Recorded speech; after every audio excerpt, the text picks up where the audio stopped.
Hi guys, இது Sunday mini vlog. என் husband மார்னிங்கே கடைக்கு போய் மட்டன் எல்லாம் வாங்கிட்டு வந்து சமைக்க ஸ்டார்ட் பண்ணிட்டாரு. மட்டன் தனி குழம்பு தான் வைக்கிறது பிளான் இருந்துச்சா, ஒரு பக்கம் வதக்கி அரைக்கிறதுக்கு மசாலாலாம் ரெடி பண்ணிட்டு இன்னொரு பக்கம் கறி வேக வச்சுட்டு இருந்தாரு. கிச்சனில் ஒரு பக்கம் குழம்பு வெந்துட்டு இருக்கு. நாங்கள் பாட்டுக்கு வந்து டிவி பார்த்துட்டு உட்காந்துட்டோம். அதுக்கப்புறம் அயன்மாக்கு பிடிச்ச பாட்டு போட்டோமா, உள்ளேருந்து எழுந்திரிச்சு ஓடி வந்து ஒரே டான்ஸ் ஆட ஸ்டார்ட் பண்ணிட்டான். அதுக்கப்புறம் கறி குழம்பும் நல்லா கொதிச்சிட்டு இருந்துச்சு. அயன்மா வந்து சீச்சி வேணும்னு கேட்டான். அப்புறம் கறியும் நல்லா வெந்துருச்சு. அதுக்கப்புறம் 2 பீஸ் போட்டு கொடுத்தா அப்படியே விளையாடிட்டே சாப்பிட்டுக்குவோம் அப்படின்னு சொல்லிட்டு போட்டு கொண்டு போய் அவங்க அப்பாட்ட கொடுத்துட்டேன். அவர் வந்து ஊட்டி விட்டுருவாரு. அதுக்கப்புறம் அயன்மாட்ட ஒரு பழக்கம் இருக்கு. குழம்பு கொதிக்கும் போதே டேஸ்ட் பார்க்குறேன், கொடுங்க கொடுங்கன்னு சொல்லிட்டு கேட்டுகிட்டே இருப்பானா. அதுக்கப்புறம் நானும் குழம்பு சூடாக இருக்குன்னு சொல்லிட்டு ஊதி அவனுக்கு கொஞ்சம் கொஞ்சமாக கொடுத்துட்டு இருக்கேன்.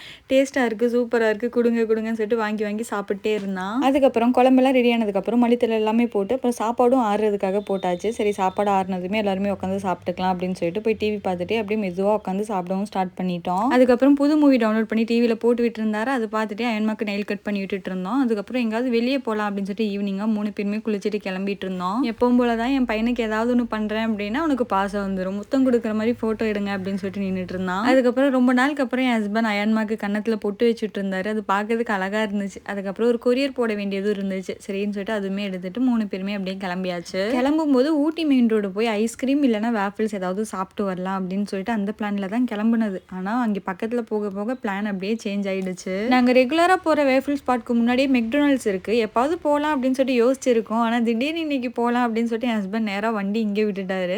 சரின்னு சொல்லிட்டு குழந்தைக்கு போய் ஏதாவது சாப்பிட்றதுக்கு வாங்கி கொடுக்கலாம் அப்படின்னு சொல்லிட்டு உள்ளே போயாச்சு. உள்ளே வந்ததுமே ஃபஸ்ட்டு குழந்தைங்களுக்கெல்லாம் பலூன் கொடுத்துட்றாங்க இம்ப்ரெஸ் பண்ணுறதுக்காக. அயன்மாக்கு பலூன் கிடைச்சதே போதுன்னு சொல்லிட்டு அவனும் ரொம்ப ஹாப்பி ஆகிட்டான். அதுக்கப்புறம் வேணுங்கிறதெல்லாம் ஆர்டர் பண்ணிட்டு வெயிட் பண்ணிட்டு இருந்தோம். அயன்மாக்கு ஃப்ரெஞ்ச் ஃப்ரைஸ், சிக்கன், அதுக்கப்புறம் எங்களுக்கு பர்கர், பெப்சி இதெல்லாமே ஆர்டர் பண்ணியிருந்தோம். ஆர்டர் பண்ணது எல்லாமே வந்துருச்சு. அயன்மாக்கு வந்து பெப்சி பார்த்ததும் டிம்ட் ஆயிருச்சாமா, எனக்கு வேணும் அப்படின்னு சொல்லிட்டு இருந்தேன். அதுக்கப்புறம் அயன்மாக்கு வந்து ஃப்ரெஞ்ச் ஃப்ரை, சிக்கன்லாம் வாங்கியிருந்தோமா, எங்களுக்கு வந்து பர்கர் வாங்கியிருந்தோம்.